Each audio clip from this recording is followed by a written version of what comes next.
Amit amit pasang kalimat tabi sinabetno ing ilo-ilo tinebihno saking siku dendaning Gusti ingkang akarya jagat saisine. Para tamu, dinten piniji Minggu Wage Surya setunggal Juni nglenggahi warsa 2000 selangkung ingkang hamukadi panjenengan Bapak Sugiman Ibu Sunarsi mapan wonten ing Padukuhan Wates Desa Sidodadi Kecamatan Masaran Kabupaten Sragen Asih. Panjenengan ingkang hamukadi Bapak Sugiman Ibu Sunarsi kepareng badhe netepi darman ngasepuh kepareng badhe ngentas putra ingkang mijil putri anenggi Roro Ayu Maisa Utami dening mangke kepareng badhe kawisuda kalian Mas Bagus Catur Rahmono Pamungkas atmaja kagung panjenengan Ibu Siti Mujibatin kalian sawargi Bopo Koji.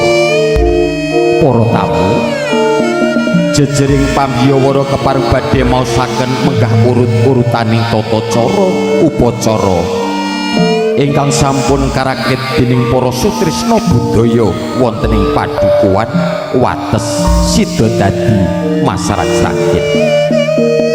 Sepisan pamboyong ing penganten putri mijil saking panti pambusanan daya kadherekaken lenggah wonten palenggan ingkang sampun kasamektaken kalih duta pametuk ing penganten kagung saha ingkang kepareng hangemban Sekar Kalpataru Dewa Daru Sakembaran mentar saking Pahyan. Kalajeng mangke wontenipun tata cara pasrah saha panampi saparipurnanipun tata cara pasrah saha panampi panggihipun penganten sekalian. Sak sampunipun paripurna lampahing tata cara panggihipun penganten tumuli daya kadherekaken lenggah wonten palenggan saperlu anindakaken wontenipun tata cara krubungan. Paripurna lampahing tata cara krubungan buta pametuk kadang pisan ingkang rikalenggahan kateben lerem wonten ing panti palereman.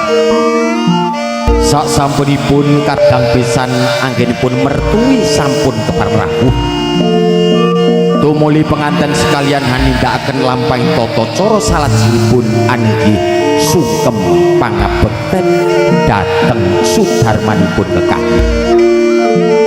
Paripurna lampahing tata cara sungkeman daya kadang-kadang pramuladi Karang Taruna Padukuhan Dukuh Wates ngaturaken pasugatan dhateng para tamu kakung saha.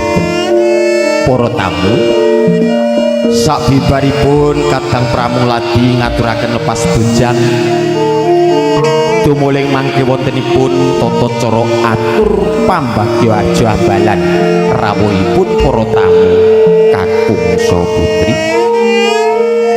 Kalajengaken wontenipun poto pakurmatan minggahipun poto keluarga kadang pisan wonten ingkang pungkasan pambedoling penganten sekalian kadherekaken tindak lulunan jumeneng wonten sakngajeng kori pahargyan saperlu ngontapaken pundhuripun para tamu kakung saha putri.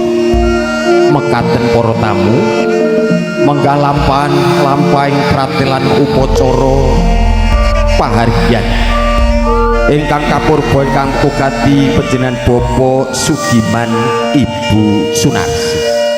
Seru panyuwunipun jurung pandonga pamuji dening sadaya para tamu ingkang kepareng rawuh lumampahipun tata cara